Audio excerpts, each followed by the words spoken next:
Hi, it's Her Mind Speaks. So I recently started a blog, my journal, hermindspeaks.com, and I wanted to sort of start a podcast, just kind of explaining some of the blog posts, discussing them a little more in length, and just kind of giving a different way of getting my thoughts out there.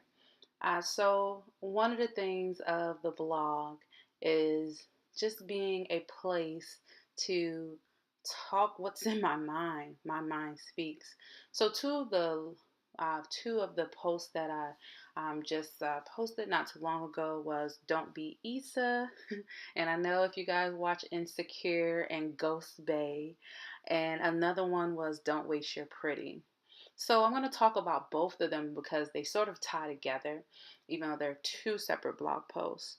But don't waste your pretty. I don't know if you ever watched Blood, Sweat, and Heels. There was a lady or young lady on there, Demetria Lucas, who wrote a book, Don't Waste Your Pretty. Now, I must admit, I never read the book, so I can't really tell you about the book per se. But one thing I liked about the book was the title. It stuck out to me. Don't waste your pretty. And I know like people think, physical, you're pretty, but your youth, your time, your energy, your finances. So tying into the don't be Issa, I kind of when Issa went through Ghost Bay's room, my whole body cringed because I felt like, girl, you're wasting your pretty on Ghost Bay. Like, do you know how many applications she could have been putting in? Like, she needed a job, and you become so consumed about a guy. You become so consumed with your worth and your value and your energy tied in having a man, not having a man. And I feel like it's a waste of your pretty. You waste your pretty in hoping that you find someone. And in that time where you're single, I don't think people really truly understand and really give value to being single because you don't have to answer to anyone. You can make decisions that are best for you. You can come and go as you please. You can get home and not cook a damn thing if you didn't want to cook. If you want to just grab something. I think that you kind of look at other people's lives. You look at married women's lives, and you may want their life, and then the married woman may look at your life and want a little bit of it back. And it doesn't mean that you are talking bad about married women or you are talking bad about single women. Each of them have their role, and at some point you may switch roles, and that's okay. But regardless, it's like don't waste your pretty on someone who isn't giving you half the time of day, or they consistently cause issues, they consistently stress you out. You're not eating the way you should, you're not going to the gym the way you used to. You're just not you because you allow this man or that woman, and really I'm talking to my women, you allow them to sort of control and always take over your mind. And so when Issa was going through Ghost Bay's apartment, I'm just like, all the things she could have been doing, all the things she could have been accomplishing. Like sometimes before you even welcome somebody else into your life, you kind of need to get your own shit together. And that's kind of what I talked about in both, but um, this is kind of a little more just kind of off the cuff of not wasting your pretty.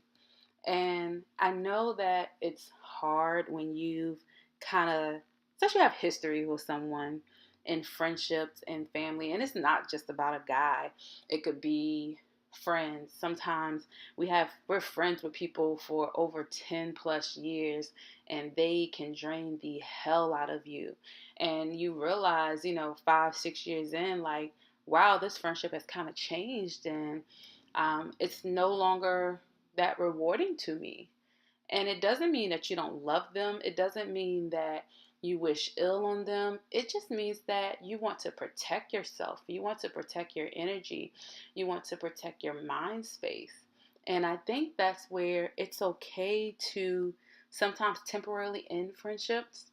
I always say just use your words. Use your words and communicate and say. And I feel like if you've given a friend 1, 2, 3, 4, 5 warnings about their attitude and they continually don't seem to be making any changes, you have the right to control your own life.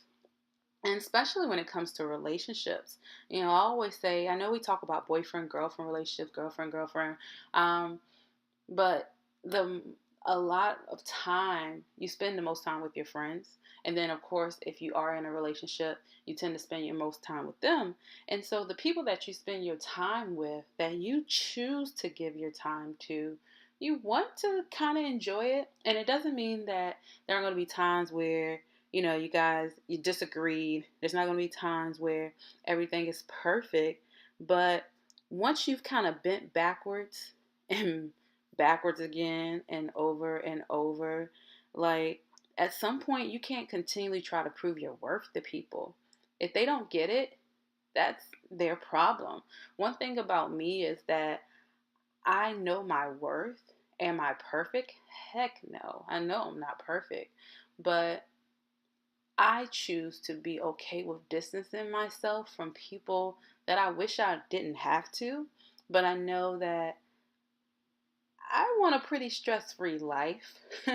um, I'm not really about that struggle love and that struggle friendships, and you go low and you call each other every name in the book and now we're supposed to be best friends again. No. Like, that's just not how I rock. Now, not knock anybody that does, because some people are, you can kind of hit below the belt and then you're cool again. But I just refuse to waste my pretty on stress that I can avoid and eliminate at the root. And of course, I know it's not always that simple, but I'm really just speaking to those situations that consistently drain you and just where you're muling. And Kimmy Tube, one of my favorite, she's a YouTuber here. Like, I liked how she talks about muling, and I know it kind of ties into this, and but you don't want to continually overexert yourself, and then where are you? You're empty at the end. So sometimes you just have to understand that friendships become one-sided, and when you feel like it's become so one-sided, it's okay to dismiss yourself, and maybe it'll come around. Maybe, it'll be okay, but it's okay to take a break. Like, you're too beautiful to waste your energy on situations that just continually drain you. So, I just wanted to get that out and just kind of talk about the 2 blog posts. So, definitely head over to my blog, my journal, um, hermindspeaks.com, and definitely check it out. So, thank you for listening, and until the next one, bye. Her Mind Speaks.